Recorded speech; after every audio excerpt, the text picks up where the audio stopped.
कल ग्रंथियां शुरू की थी, उसमें पीयूष ग्रंथि पढ़ लिया था। पीयूष ग्रंथि के बाद हम लोग आज डिस्कस करेंगे एक ग्रंथि जिसका नाम है पीनियल बॉडी या पीनियल काय।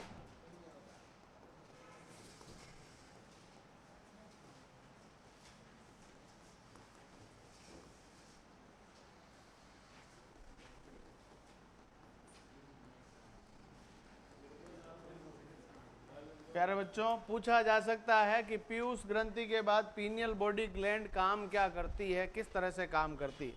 तो सबसे पहला सवाल आता है, ये है कहाँ पर, तो इसकी स्थिति पूछ लेगा। कहाँ पर है भैया? मस्तिष्क के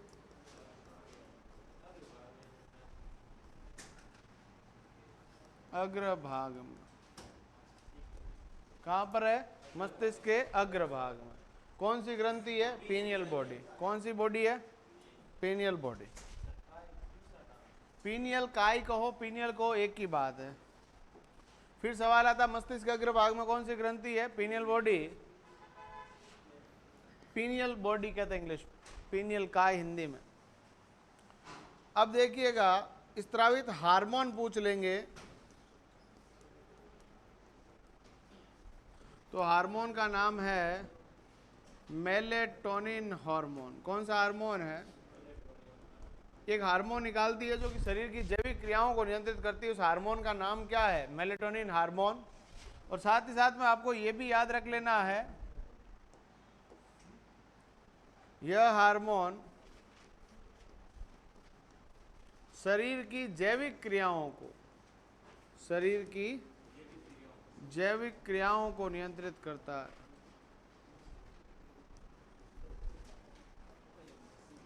सवाल पैदा होता है कि सर जैविक क्रियाओं का अर्थ क्या है?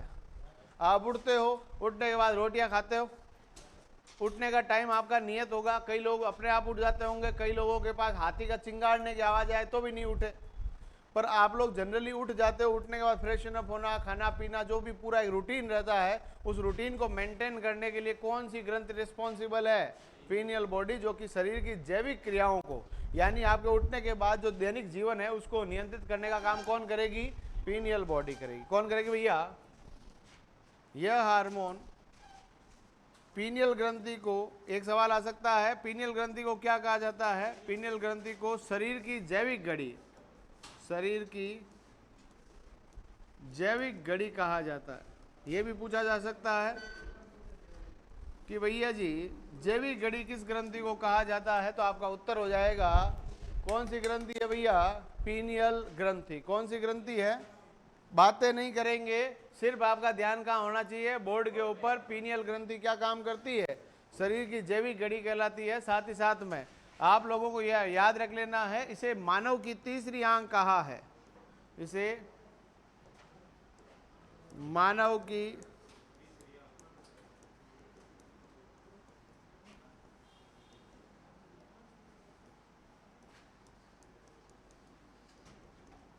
क्या कहा बेटा जी?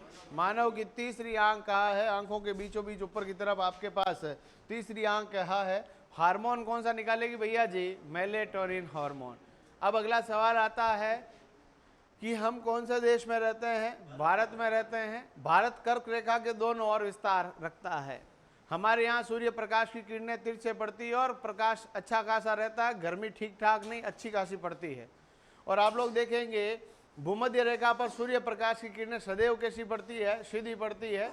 तो वहां पर रहने वाले लोगों की त्वचा का रंग कैसा होगा? काला होगा, या डार्क कह सकते हैं, मेला होगा। हम जो मेले हैं उसके लिए जिम्मेदार कौन सा वर्णक है? मेलेनिन। हमें लोग प्यार से कालिया कहते हैं क्योंकि हमारे अंदर मेलेनिन की मात्रा क्या है? ज्यादा। तो यहाँ पर ध्यान दीजिएगा, भारत में, या भारत नहीं पूरे विश्व में, ये ग्रंथि त्वचा के लिए उत्तरदायी, त्वचा के रंग के लिए उत्तरदायी वर्णक मेलेनिन का निर्माण करती है। किसका निर्माण करती है भैया जी? मेलेनिन का निर्माण करती है, जो कि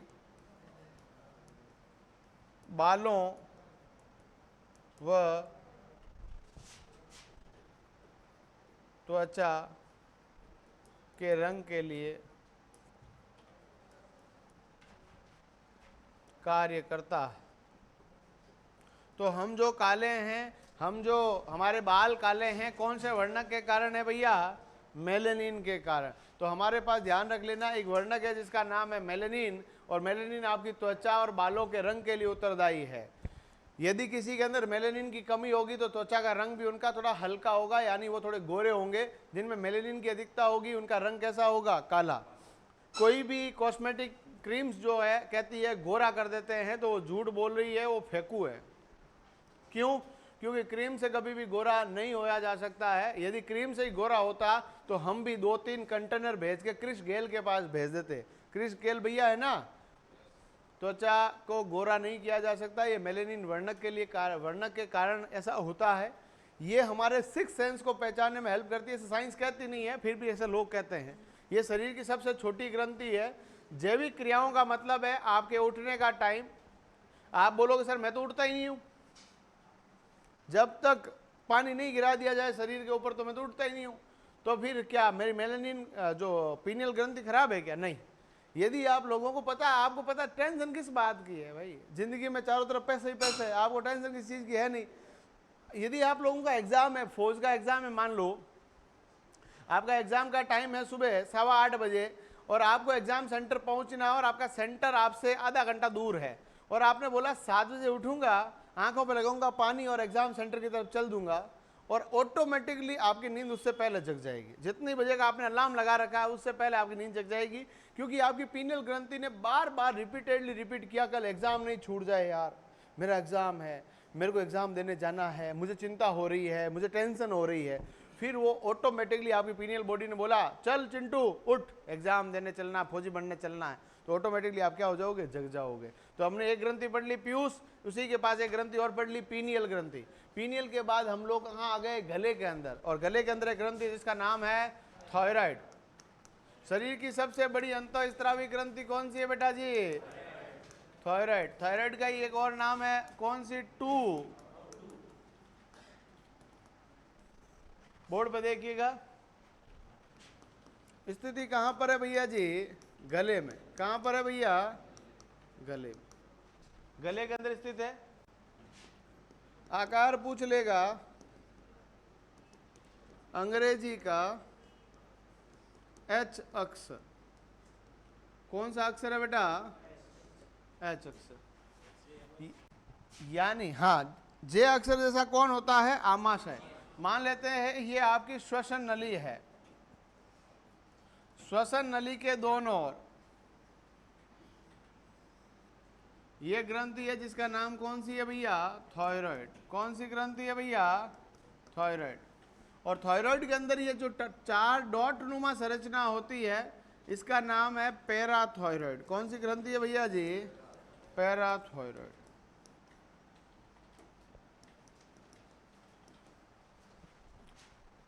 सबसे बड़ी अंतःस्रावी ग्रंथि पूछ लेगा, सबसे बड़ी अंतःस्रावी ग्रंथि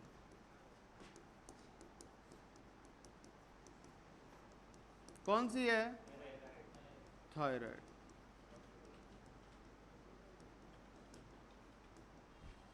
कौन सी ग्रंथि है? थायराइड। चले आगे।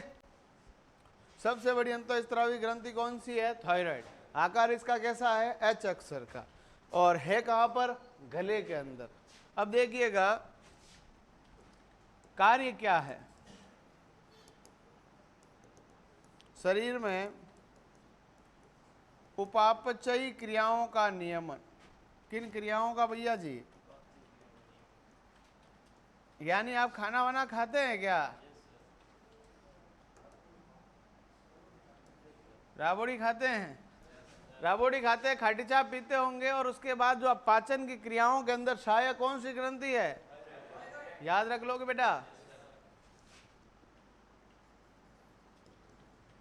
ये भ्रूण के मस्तिष्क विकास में भी सहायक है। ये भ्रूण के मस्तिष्क के विकास में सहायक। कौन सी ग्रंथि सहायक है बेटा जी? तो हमारे पास दो काम करती है, एक तो भ्रूण के मस्तिष्क का विकास करती है, उपापचयी क्रियाओं का नियमन करती है। शरीर की सबसे बड़ी अंतःस्रावी ग्रंथि कौन सी है? थायराइड। आकार कैसा है? एच अक्षर है। कहां पर? गले में। भ्रूण का मतलब था जब बच्चा माँ के पेट में है, चिंटू दुनिया में अवतारी होने से पहले कहाँ रहता है? माँ के पेट में। उस समय मस्तिष्क का विकास करेगा बेटा, रह जाएगा याद। स्रावित हार्मोन कौन कौन से हैं? वैसे तो ये 4 हार्मोन निकालती है, बट एक हार्मोन आप याद रख लेना, बड़ी कृपा होगी आपकी। और उस हार्मोन का नाम है थायरॉक्सिन हार्मोन। कौन सा हार्मोन है बेटा जी? कौन सा हार्मोन है भैया जी? Thyroxine hormone. यह हार्मोन थायरॉक्सिन हार्मोन थायराइड ग्रंथि से निकलता है। थायराइड ग्रंथि के जैसा ही नाम इसका है, याद रख लोगे। अब यहां पर इसका काम क्या है? ये काम हमने लिख दिया। यदि आपके खाद्य पदार्थों में आयोडीन की कमी हो जाए ना, आप लोग खा रहे हो ना, उसमें आयोडीन की कमी हो जाए, तो थायराइड ग्रंथि के अंदर थायरॉक्सिन हार्मोन का कम स्त्रावन होगा, जिससे थायराइड ग्रंथि क्या हो जाएगी? सूज जाएगी, जिसे हम लोग गलगंट गेंगा रोग कहते हैं। सवाल लाखों बार आया है, करोड़ों बार आएगा कि किस रोग में थायराइड ग्रंथि में सूजन आ जाती है। गलगंट कहो न घेंगा कहो न भले गोइटर कहो, एक ही बात है। तो ध्यान से देखिएगा, खाद्य पदार्थों में आयोडीन की कमी से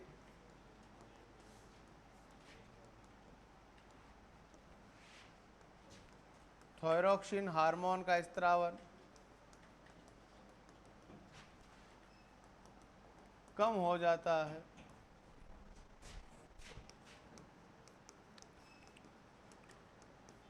जिससे थायराइड ग्रंथि में क्या आ जाएगी? ग्रंथि में सूजन आ जाती है। क्या आ जाएगी भैया जी?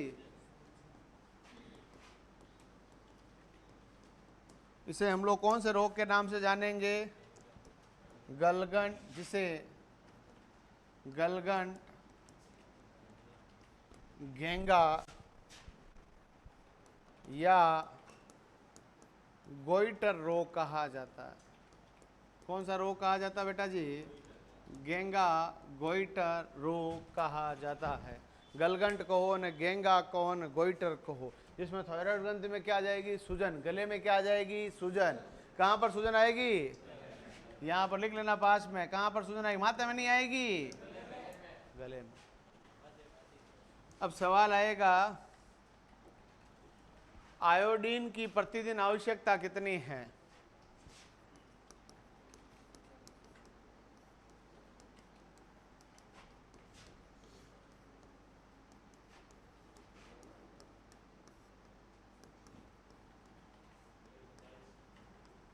माइक्रोग्राम। हिंदी में लिखूं? 10⁻⁻⁶ ग्राम। साथियों, हमारे पास प्रतिदिन आयोडीन की आवश्यकता कितनी है? 140 माइक्रोग्राम। जब आपसे ये पूछ लेगा कि बेटा जी आयोडीन आपको रोज चाहिए, आयोडीन की कमी हो जाएगी, तो कौन सा रोग होगा? गलगंट। सवाल पैदा होगा बेटा जी कि आयोडीन जो है वो हमें खाद्य पदार्थों से, सब्जियों से मिलता है, पर यदि उससे भी पूर्ति नहीं हो, इसीलिए हमने नमक के अंदर भी क्या डाल के खाना शुरू कर दिया? आयोडीन युक्त नमक। देश का नमक। कौन सा नमक? उसी प्रकार से पढ़ाई याद होनी चाहिए, नहीं तो लोग माथे में फेंकेंगे भाटा, है ना। तो इंपॉर्टेंट है, ध्यान रख लेना। टाटा जो कहता है कि हम लोग कैसे नमक काम में लेते हैं, आयोडीन युक्त नमक है। तो आयोडीन युक्त नमक हम लोग खा रहे हैं। ये आयोडीन युक्त नमक की आवश्यकता, हम लोग मैदानों में रहने वाले लोग हैं, मरुस्थल में रहने वाले लोग हैं, पहाड़ी क्षेत्रों पर आयोडीन की आवश्यकता हमारी तुलना में ज्यादा होती है।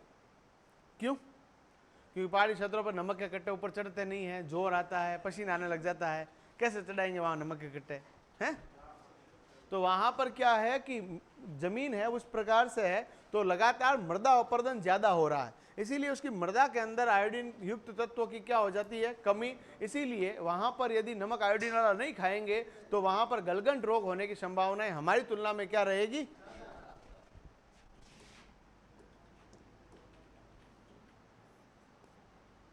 पहाड़ी क्षेत्रों पर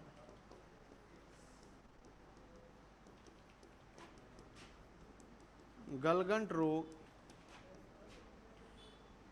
ज़्यादा होता है, क्योंकि उनके अंदर आयोडीन की कमी थोड़ी ज़्यादा देखने को मिलती है, क्योंकि मिट्टी के अंदर आयोडीन की क्या है बेटा वहाँ।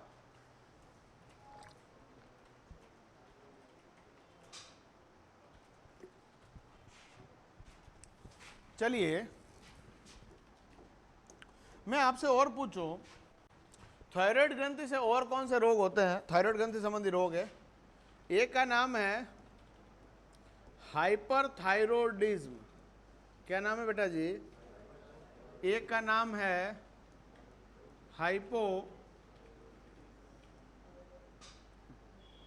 हाइपर का मतलब होता है थायरोक्सिन हार्मोन का क्या हो जाएगा? अति स्त्रावण।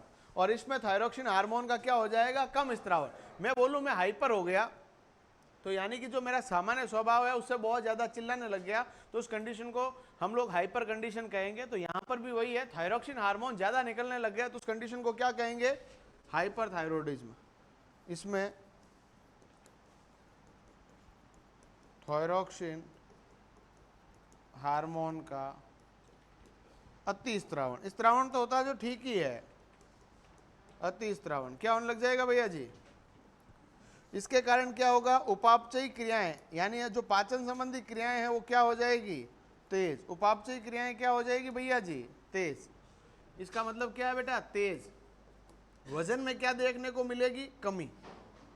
वजन में क्या मिलेगी? कई लोग आपको दिखेंगे एकदम कांटे जैसे, पर रोटियां खाएंगे 70-80। हो सकता है उनके वजन के अंदर कमी हुई हो और कौन से रोग से ग्रसित हो? हाइपरथायरॉयडिज्म, यानी खाएंगे, उपापचयी क्रिया इतनी तेज होने के कारण अंग नहीं लगेगा। और इधर कौन सा रोग है? हाइपोथायरॉयडिज्म। इसमें थायरोक्सिन हार्मोन का अल्प स्त्रावण क्या होगा बेटा जी? अल्प स्त्रावण। उपापचयी क्रियाएं क्या होगी? उपापचयी क्रियाएं क्या होगी बेटा? धीरे। और वजन में क्या आएगी? वजन में वृद्धि आएगी। वजन में क्या आएगी बेटा? याद रख लोगे? तो हाइपरथायरॉयडिज्म, हाइपोथायरॉयडिज्म, ये आपको आयोडीन की आवश्यकता प्रतिदिन कितनी है भैया? कितनी? अरे 140 माइक्रोग्राम। याद रख लोगे? कोई दिक्कत है तो बताओ। यहां तक चलें आगे? यहां तक का मामला क्लियर है कि नहीं है? अब इसके अलावा थायराइड ग्रंथि से संबंधित और कौन कौन से रोग है? नाम याद रख लेना, और कुछ भी याद रखने की आवश्यकता।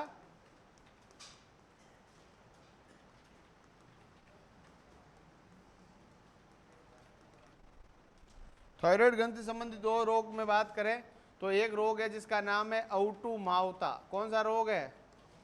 इसके अलावा एक और रोग है जिसका नाम है मिक्सीडेमा। क्या नाम है? इसके अलावा एक और रोग है जिसका नाम है एक्सोफ्थेल्मिक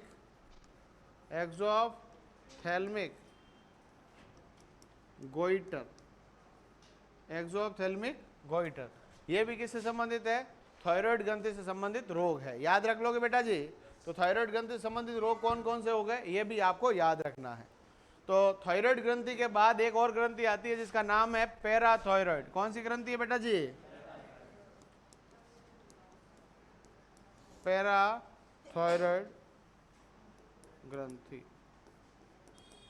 कौन सी ग्रंथि है बेटा जी? पैराथायराइड ग्रंथि। यह ग्रंथि गले में 4 लूप नुमा, यानी 4 छोटे छोटे बिंदु नुमा संरचना में पाई जाती है। कहां पर पाई जाती है भैया? गले में। तो गले में कितनी ग्रंथियां हैं? 2। एक तो है थायराइड, और थायराइड के पास ही कौन सी है? पैराथायराइड। कितने लूप में है? 4। शरीर में कैल्शियम की मात्रा का नियमन करती। कैल्शियम की मात्रा का क्या करेगी? नियमन करती है। और कौन सी ग्रंथि करेगी? पैराथायराइड। स्त्रावित हार्मोन पूछ ले, है कहाँ भैया? ये ग्रंथि गले में पाई जाती है। लिख दिया क्या? हाँ, एक बार लिख दिया, 2 बार नहीं लिखना अपने को, ठीक है? तो तो स्रावित हार्मोन पूछ लिया जाए तो एक का नाम तो है पैराथॉर्मोन, क्या नाम है भैया, और एक का नाम है कैल्सीटोनिन। कौन सी टोनिन है? ये दोनों के दोनों क्या है भैया, हार्मोन, और कहां से निकलते हैं? कौन सी ग्रंथि है? पैराथायराइड। कहां पर है? गले के अंदर। कितने लूप में? 4 लूप में। हार्मोन कौन कौन से याद रख लोगे? पैराथॉर्मोन कैल्शियम की लेवल को बढ़ाता है, ये घटाता है, कोई काम के आपके एग्जाम के हिसाब से नहीं है। ठीक है, उसके बाद अगली ग्रंथि आती है। ये सवाल आ सकता है निम्न में से कौन सा हार्मोन कौन सी ग्रंथि से निकलता है, तो आपको पता होना चाहिए इस ग्रंथि से ये हार्मोन निकल रहा है। चले आगे, और कौन सी ग्रंथि है? थोड़ा नीचे और चलते हैं। दिल के ऊपर कौन है? थाइमस ग्रंथि। कौन सी ग्रंथि है बेटा जी? कहां पर है? हृदय के ऊपर। देखिएगा ध्यान से, ये ग्रंथि मानव हृदय के ऊपर पाई जाती है। कहां पर पाई जाती है बेटा जी? हृदय के ऊपर कौन सी ग्रंथि पाई जाती है? थाइमस। ये ग्रंथि, थाइमस ग्रंथि जो है हृदय के ऊपर, वक्ष गुहा बोलते हैं इसको। क्या बोलते हैं?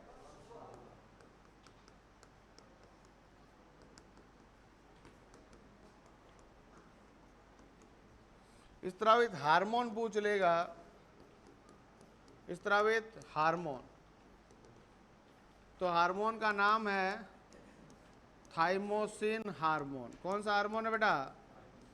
थाइमोसिन। कौन सी मोसिन है? थाइमोसिन।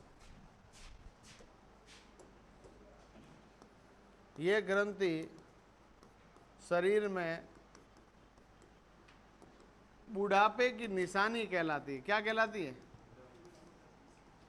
अरे सर ये क्या मतलब है? बुढ़ापे की निशानी का मतलब है कि यह ग्रंथि जब बच्चा जन्म लेता है तब सबसे ज्यादा एक्टिव रहती है, फिर धीरे धीरे कम एक्टिव हो जाती है और धीरे धीरे क्या हो जाती है? इनएक्टिव।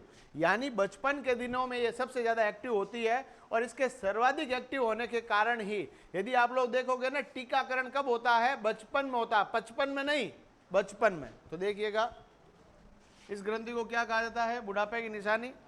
इस ग्रंथि की अति सक्रियता के कारण ही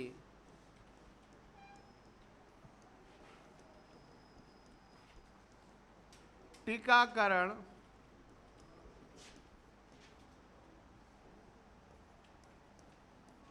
बचपन में होता है।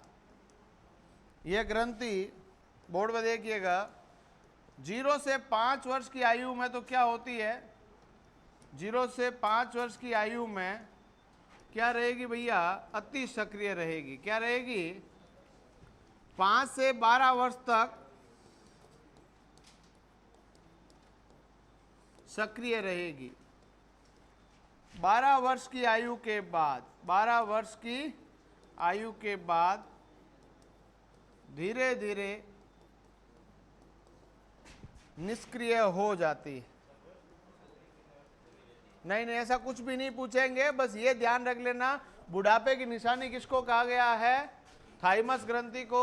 शरीर के अंदर आपके टीकाकरण जो है बचपन में करने का कारण कौन सी ग्रंथि है? थाइमस ग्रंथि। एक सवाल और आ सकता है कि हमारे पास जो WBC होती है ना, WBC को बोलते हैं ल्यूकोसाइट। क्या बोलते हैं? ल्यूकोसाइट। और ल्यूकोसाइट में एक प्रकार होता है जिसका नाम है लिम्फोसाइट। लिम्फोसाइट के 2 प्रकार होते हैं, B और T कोशिकाएं। उनमें से T लिम्फोसाइट कोशिकाओं का विकास कौन करेगी? थाइमस ग्रंथि। तो यह भी पूछा जा सकता है, थाइमस ग्रंथि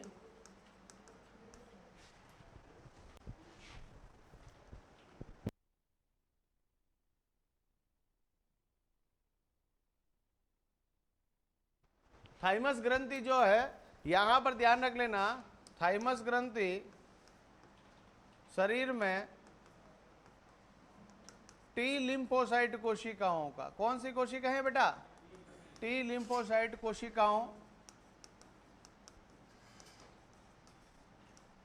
का विकास करती है। कौन सी कोशिकाओं का भैया?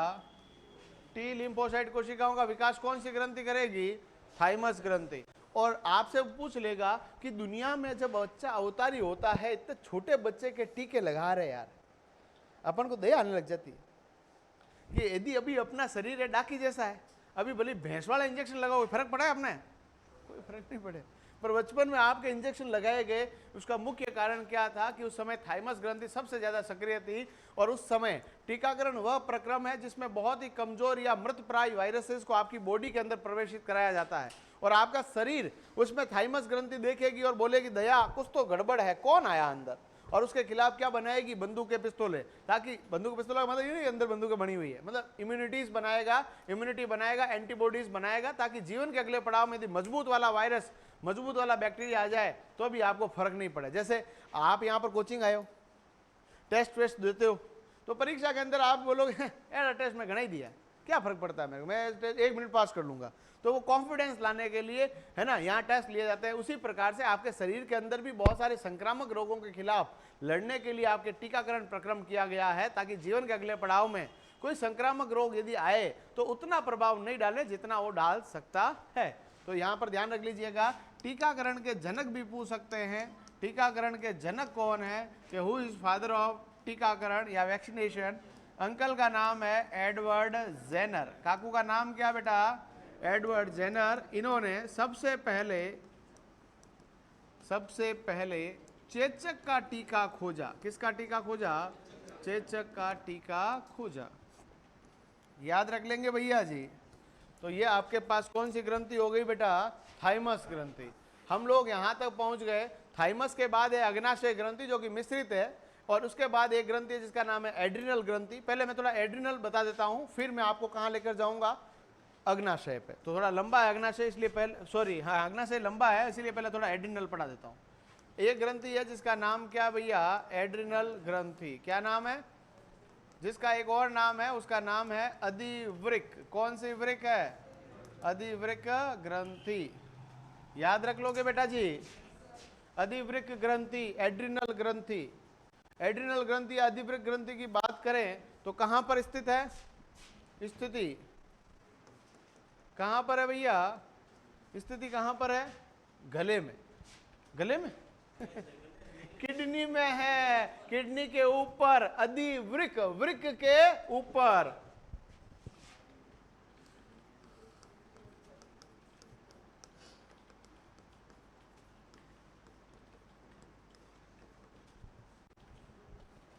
संख्या में कितनी होती है? 2। संख्या कितनी है? 2। स्त्रावित हार्मोन,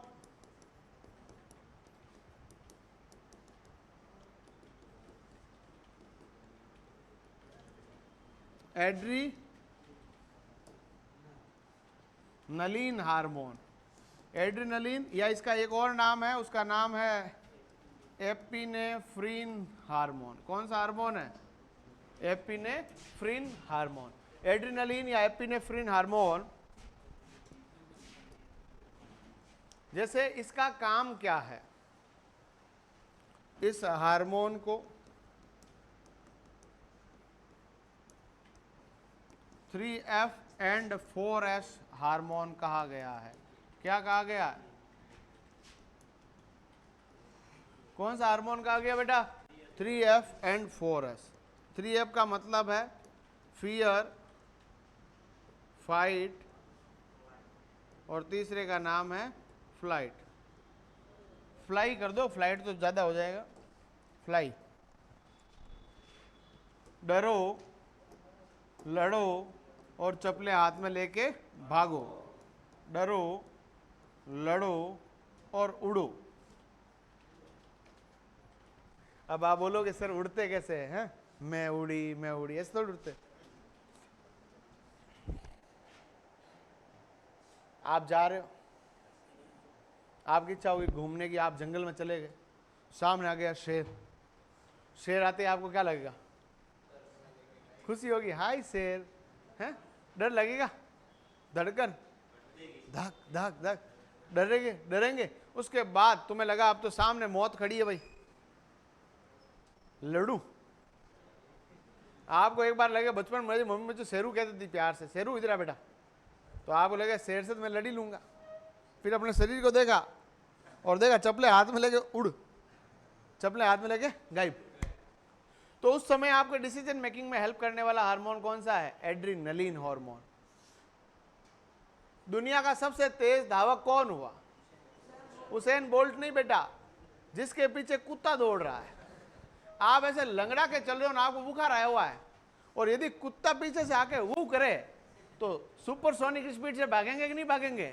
उस समय अचानक से ऊर्जा आ जाएगी, भागेंगे या उस कुत्ते के लात मारेंगे, या अपन उससे बचने की कोशिश करेंगे, या तो उससे लड़ने की कोशिश करेंगे या उससे बचने की कोशिश करेंगे, यही करेंगे। और उस समय डिसीजन मेकिंग में कौन हेल्प कर रहा है? एड्रीनलिन। यानी किसी भी कंडीशन में आपकी जीवन की रक्षा के लिए कौन काम करेगा? एड्रीनलिन। मान लीजिए इस कमरे के अंदर चिड़िया आ जाए और चिड़िया को हम लोग ऐसे डराने के लिए, मारने के लिए लकड़ी लेके घूमे, तो चिड़िया क्या बोलेगी? ये रहा माता, मार, भागेगी ना। तो उस समय उसके अंदर कौन सा हार्मोन रिस्पॉन्सिबल है? एड्रीनलिन। तो हमारे शरीर के अंदर संकटकालीन हार्मोन कौन सा है? एड्रीनलिन। जीवन की रक्षा करने वाला हार्मोन एड्रीनलिन। आपातकालीन हार्मोन एड्रीनलिन। 3F मतलब डरो, लड़ो और भागो वाला हार्मोन, जीवन की रक्षा करने वाला एड्रीनलिन। आ गई बात समझ में? संकटकालीन कौन, आपातकालीन कौन, संकट मोचन कहो, कौन सा हार्मोन है? एड्रीनलिन। जीवन के अंदर ऐसी समस्या आ जाए, एक तरफ कुआं एक तरफ खाई, कहां गिरना कौन बताएगा? एड्रीनलिन। आ जाएगी बात समझ में? तो ये आपको याद रखना है, रख लोगे। इसे करो या मरो हार्मोन कहते हैं। क्या कहते हैं? अब करो या मरो का नारा किसने दिया? गांधी जी ने। गांधी जी के अंदर हार्मोन कुछ ज्यादा ही था क्या?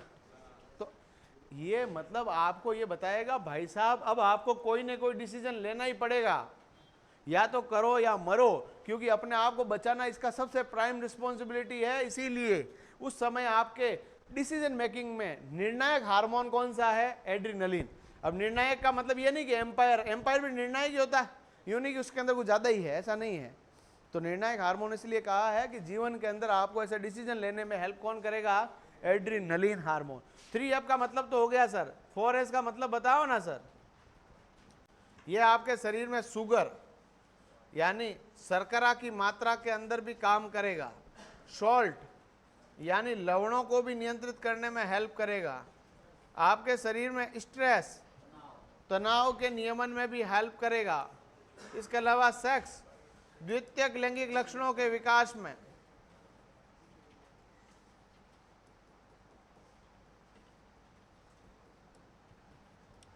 तो ये आपको ध्यान रखने हैं। आपके जीवन में शर्करा, लवण, इसके अलावा तनाव, साथ में द्वितीयक लैंगिक लक्षण यानी उम्र बढ़ने के साथ लड़के और लड़कियों के अंदर जो शारीरिक बदलाव आ रहे हैं उनको भी विकसित करने में कौन हेल्प करेगा? एड्रिनल ग्रंथि से निकलने वाला कौन सा हार्मोन? Adrenaline hormone. अब इस एड्रीनलिन के उपनाम क्या है? इसे संकटकालीन हार्मोन कहा है। कौन सा हार्मोन?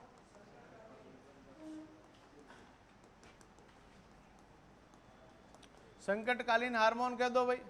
इसे निर्णायक हार्मोन कहा है। क्या कहा जाता है? निर्णायक हार्मोन कहा जाता है। इसे आपातकालीन हार्मोन कहा जाता है। कौन सा हार्मोन?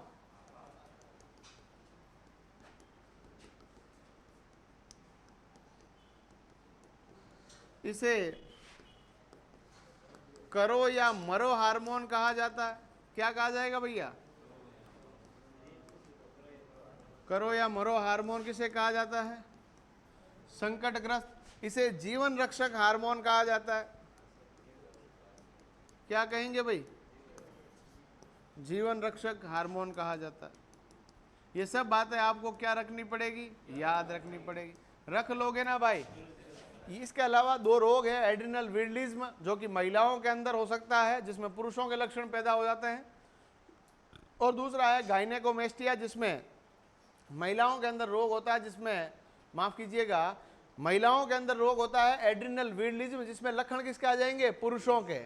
और पुरुषों के अंदर होता है गाइनेकोमेस्टिया जिसमें लक्षण आ जाएंगे महिलाओं के, यानी स्तन ग्रंथियों आदि का विकास हो जाएगा। ये दोनों आपके सिलेबस में इतना डीप में नहीं आएगा, इसीलिए ध्यान नहीं रखना है। फिर उसके बाद एक ग्रंथि पढ़ेंगे जिसका नाम है अग्नाशय। अग्नाशय ग्रंथि। तो अग्नाशय ग्रंथि कैसी ग्रंथि है बेटा जी? मिश्रित ग्रंथि है। कैसी ग्रंथि है भैया? उनको पढ़ें उससे पहले लिखना प्रारंभ करें। जल्दी से लिखिएगा।